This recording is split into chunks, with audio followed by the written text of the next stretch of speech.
ठीक है डॉक्टर साहब, आपको क्या लगता है अगर पीटीआई इरादा रखती है और बार बार बजट का जिक्र कर रही है कि बजट के बाद एक महंगाई का तूफान आ जाएगा, इसी को बेस बनाकर एहतजाज की जानिब बढ़ती है, तो इस टाइमिंग को आप किस तरह से देख रहे हैं और आपको लगता है पीटीआई इस पोजीशन में है कि एक बड़ा एहतजाज कर सके?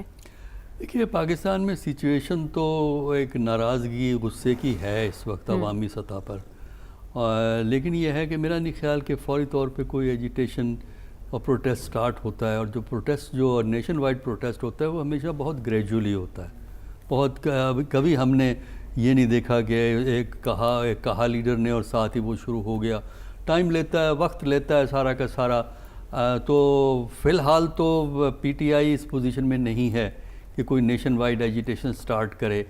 और अलबत्ता ये है कि आज से 3 या 4 महीने के बाद क्या होगा हमें कुछ नहीं। मैं तो बार बार ये कहता हूँ, पाकिस्तान की पॉलिटिक्स में इतनी अनप्रेडिक्टेबिलिटी और गैर यकीनी सूरत हाल पैदा हो गई कि हमें नहीं पता 3 महीने के बाद कौन कहाँ होगा।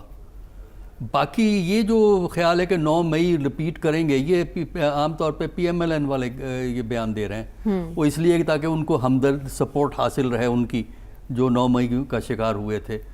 तो उसकी वजह से वो हर चीज़ को उससे रिलेट करने की कोशिश करते हैं ताकि वो उससे कोई सियासी माइलेज हासिल हो जाता है। तो मेरा नहीं ख्याल कि ऐसा होगा।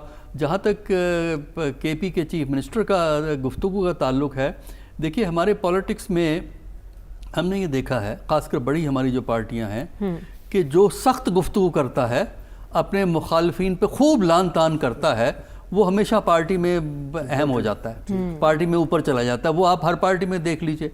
तो अब मेरा ख्याल है कि इस वक्त KP के चीफ मिनिस्टर साहब ये काम कर रहे हैं जो हमने और पार्टियों में भी होते देखा है। तो ये हमारी सियासत का एक खासा है।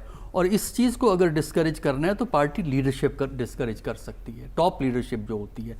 लेकिन टॉप लीडरशिप इनकरेज करती है, अप्रिशिएट करती है, और उस लीडर को बहुत प्रोजेक्ट होता है। आप देख लीजिए, आप लीडरों के नाम आपको पता है कि मैं किन की बात कर रहा हूँ, कहाँ से कहाँ पहुँचे हैं।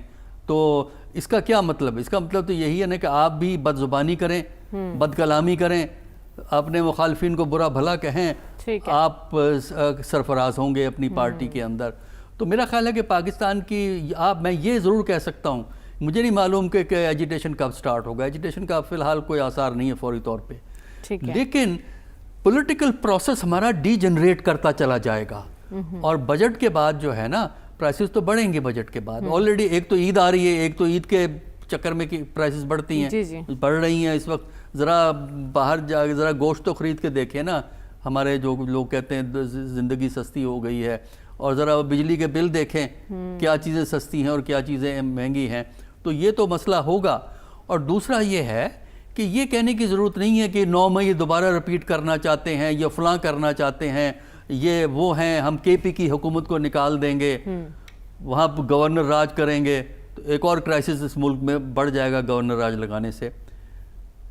PMLN को या मौजूदा हुक्मरानों को सिर्फ एक काम करना चाहिए PTI को बेमाने करने के लिए, अपनी कारकर्दगी को बेहतर करें, परफॉर्मेंस को बेहतर करें, अवाम को रिलीफ दें।